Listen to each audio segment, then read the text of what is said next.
Coisa que me deixa curioso do que você falou no início da conversa é as paradas das magias. Uhum. E como foi essas suas experiências com magias dentro do satanismo? Que isso é magia curioso. que você tentou e deu certo?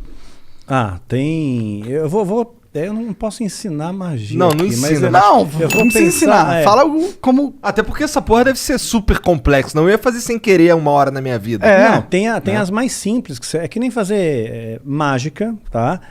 Mágica e magia, né? No começo você aprende a fazer um truque simples, de repente você está fazendo a pessoa levitar. Matar né? mesmo, os outros levitam. Eu duvido. Não levita. Tá. No truque, no ilusionismo. truque, tá. No ilusionismo, entendi. fazendo uma analogia Tá bom, aqui. tá bom. Então, no começo você aprende um troço truque de besta. carta, uma Aham. coisa de carta. Aí de repente você está fazendo alguém levitar. Entendi. Né? Então você Tipo, cresceu não dá ali, pra tu você ficar invisível. Não dá pra ficar invisível. Mas tem alguma isso aí- coisa sobrenatural realmente que você chegou a testemunhar? Ou algum ritual ou magia que promete algo que dizem que funciona, algo assim? Sim. Muitas vezes eu lançava feitiço contra líderes religiosos, né? Porque eu não ia com a cara deles. Não ia com a cara deles, eu considerava eles meus inimigos, né? Na minha cabeça, né? Eu já estava doutrinado ali. Então, acalhava da pessoa, de repente, eu lançava um feitiço, a pessoa ficava doente muito doente mesmo, né? E a Bíblia diz que tem doenças que são causadas pelo diabo. Né? Então Jesus às vezes ele expulsava um demônio de uma pessoa, né? E aquele demônio estava causando uma doença naquela pessoa. Só que nem toda doença é do diabo, obviamente. Né? Então, se fosse assim, né? Para que medicina? Você vai para a igreja, todo mundo e pronto, Tá resolveu curado. o problema, está curado, né? Então nem toda e também nem sempre Deus cura. Né? Então, às vezes a pessoa tem uma doença, ela acha que é do diabo, pôs na cabeça dela que é do diabo e que ela tem que fazer, sei lá, uma libertação, uma quebra de vinho, quebra de maldição hereditária, aquela coisa toda. E não é uma doença natural e Deus não vai curar ela. Não vai, por mais fé que ela tenha, Deus não vai curar. Tem alguns caras na Bíblia mesmo que morreram de doença, né? Eliseu. Aquele cara... Eliseu, quem mais? Morreu da doença que ele tinha. Eliseu ele recebeu a porção dobrada de Elias, que era o profeta, que era o cara, que era o top das galáxias, né? Que fez o sol parar. Né, pois é. Então, Caralho, tá manjando, hein? Sua mãe contou muitas coisas. pois é. Então, você vê quanta coisa que tem. Eu né? espero Então, que tenha sido Elias mesmo, não tenha falado merda. Então, Eliseu morreu da doença que ele tinha. O próprio Timóteo, Paulo escreve para Timóteo, olha, mistura um pouco de vinho na água aí, porque a água era muito alcalina, né? Por causa do teu estômago e das tuas múltiplas enfermidades. Então ele era um menino podre, ele tinha um monte de doença, né? Não foi curado. Um lenço de Paulo curava o enfermo, mas Paulo não pôde curar Timóteo, que ele considerava um filho, né? A Bíblia também fala de Trófimo, né? Paulo também fala, olha, deixei Trófimo doente lá em Mileto. Quer dizer, não curou Trófimo. Quer dizer, o cara já tem o nome de Trófimo. Imagina o bullying na escola.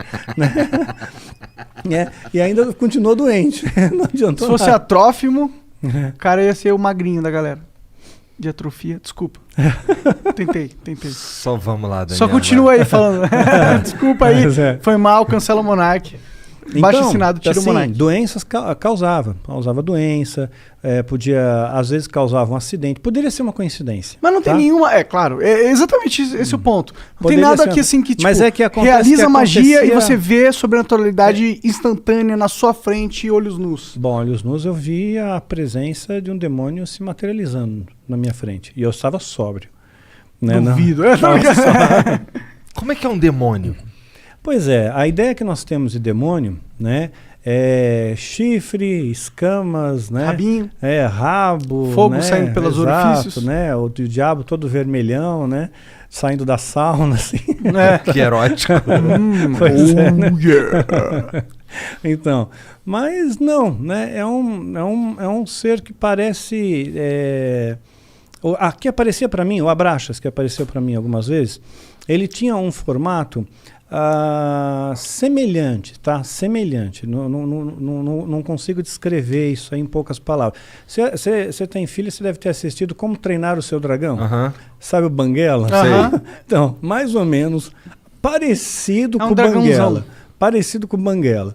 Mas tinha um olhar assim, né? O olhar que pegava era um olhar muito profundo, era como se não tivesse olhos, era como se fosse um buraco.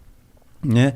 Fosse um buraco que te hipnotizava aquilo ali, né? Porra, e você tu não sentia ficou com uma... cagaço quando tu viu pela primeira vez, não? Não, eu fiquei orgulhoso porque ele atendeu meu pedido, né? Porque eu invoquei, eu Cara, fiz a tu invocação. chamou o cara, meu? Né? Eu fiz a invocação, né? E ele veio.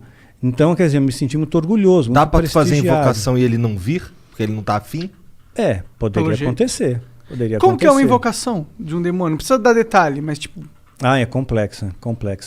Tem bastante detalhe.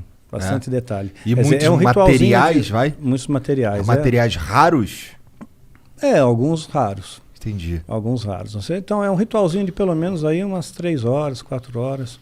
De né? ritual rolando, não é de preparação. Não, de ritual rolando para ter invocação em si. Entendi, caralho. E aí ele se materializa, tipo, ele só aparece? Ele falou alguma coisa com você? Tipo, dá pra encostar nele? Dá para encostar. São criaturas frias, geladas. Frio, completamente frio. E o que ele Mas falava? você vê, anjo se materializou na Bíblia. Anjo se materializou. Comeu. Né? Anjos comeram na Bíblia, então estavam bem materializados. Né? Então, se demônios são anjos caídos, eles também podem se materializar, só que em circunstâncias ritualísticas. Por exemplo, um demônio não pode se materializar aqui. Né? Um anjo poderia, Deus poderia permitir que o anjo viesse aqui, mas um demônio não. Só dentro de um sistema ritual, tem que ter um ritual para ele vir. Tem que ser tudo bem preparado. Porque eles estão aprisionados, de certa forma? Estão aprisionados, sim, eles são limitados. Né? Eles não podem fazer o que eles querem também da Veneta. Né? Eles têm as suas fronteiras de ação. Por exemplo, eles não podem tocar num cristão verdadeiro. Né? Verdadeiro não pode, a não ser que Deus permita, no caso de Jó. Né? Então, Satanás pediu para tocar, tocou e Jó não blasfemou contra Deus. Jó foi um cara que se fudeu pra cacete, né? Muito, se lascou pra caramba. Ficou doente, tudo, né? Ficou doente, perdeu dinheiro, família, tudo. Morreu todo mundo, ele Exatamente. ficou sozinho. E mesmo raspava assim, as pereba com telha, exato, né? com telha, exatamente. E no final Deus recompensa ele, né? E ele, no final, Jó chega a dizer, antes eu conhecia Deus de ouvir falar, agora eu vejo com os meus olhos, né? Então... Amaldiçoa teu Deus e morre. Exato, isso mesmo. Os amigos de Jó, né, que vinham lá, largavam o pau então, em cima dele. Então, às vezes Deus permite que essas coisas aconteçam. Então, teve gente que já falou para mim, falou, Daniel, perdeu teu filho, perdeu teu esposo, isso aí foi rechaçado pelo satanismo. Eu não vejo dessa maneira. Rechaçado em que sentido? O satanismo está me atacando com Entendi, feitiço, com magia e causou esses efeitos, né?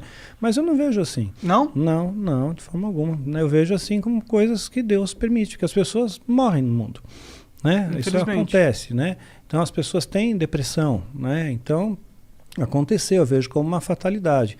E mesmo se fosse no caso como Jó, né? Vamos supor que o demônio tivesse pedido permissão para Deus, olha, deixa eu tocar lá no Daniel, né? Porque vamos ver se realmente ele segura a onda, vamos ver se ele é cristão de verdade, vamos ver se ele não vai se rebelar contra Deus, né? Depois se eu tirar dele o que ele tem de mais precioso, né? Que era o meu filho, né? Principalmente, né? Então tirou. Aí eu nunca me rebelei, nunca questionei a Deus, nunca briguei com Deus, né? Eu sempre costumo fazer a oração que Jesus nos ensinou como modelo do Pai Nosso, né? E dentro dessa oração está escrito, olha, Pai, seja feita a tua vontade, assim na terra como no céu. Né? E essa é a minha oração, seja feita a sua vontade, não é a minha, é a tua. Se a tua vontade é essa, que a minha esposa partisse naquele dia 30 de maio, pronto, foi 30 de maio, é o dia que Deus escolheu. Né? Então eu descanso nele, ok? E tudo tem que ter um propósito, porque eu escapei da morte 2 vezes. Né? Então por 2 vezes escapei da morte. Então, olha, eu diria que 3, se contar da vez que reagiu a arma lá do cara. Se contar nessa 3, porque ali 2 vezes, né? Então, assim que eu vi a morte de perto, né? Você sente o cheiro da morte de perto, né? E então, quer dizer, se eu não fui, é porque tem algum propósito aqui ainda, tem alguma coisa ainda para fazer aqui. E quando terminar esse propósito, aí Deus me leva.